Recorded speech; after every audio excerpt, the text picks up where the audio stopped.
আমাদের vice president বললেন যে আপনারা আমাদেরই সঙ্গের লোক, আপনাদের সঙ্গে সবসময় আমরা থাকি, তাই আপনাদের সবাইকে আমরা আমাদের নিজেদের মনেই মনে করি।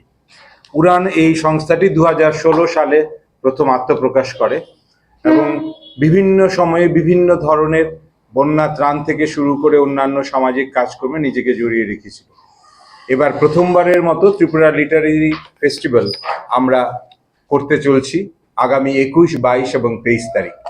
21 তারিখ সন্ধ্যা 5টায় আমাদের এই ত্রিপুরা লিটারেচার ফেস্টিভ্যালের উদ্বোধন হবে।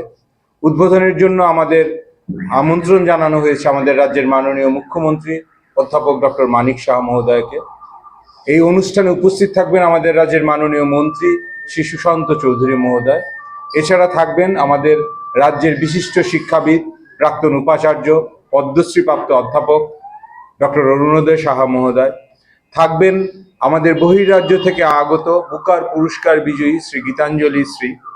থাকবেন আমাদের দেশের প্রথম মহাকাশচারী শ্রী রাকেশ শর্মা।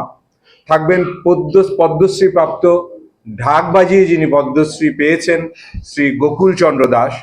থাকবেন স্বামী শুভকরানন্দ মহারাজজি।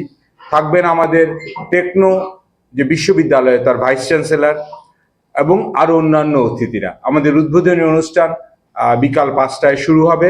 তারপর ওই দিন আমাদের 3টি সেশন থাকবে। প্রথম সেশনটিতে থাকবেন পদ্মশ্রী পুরস্কারপ্রাপ্ত এবং ম্যাক্সেসাই পুরস্কারপ্রাপ্ত স্বনামধন্য চিকিৎসক ডক্টর রবি কান্না। উনি আমাদের সামনে একটা সেশনে উপস্থাপনা করবেন। তারপর যে সেশনটা থাকবে সেখানে ঢাক বাজিয়ে আমাদের বিনোদন করবেন শ্রী গোকুল ঢাকি, যিনি পদ্মশ্রী প্রাপক, আমি আগেও বলেছি। তারপর একটা সাংস্কৃতিক পরিবেশনা থাকবে। সেই পরিবেশনাতে আমাদের সাংস্কৃতিক জগতের বিখ্যাত শিল্পী শ্রীমতী স্বাগতা লক্ষ্মী দাশগুপ্ত থাকবে। প্রথম দিনের এই অনুষ্ঠানে আমরা সবাইকে আমন্ত্রণ জানিয়েছি রবীন্দ্র ভবন হল নাম্বার 1-এ।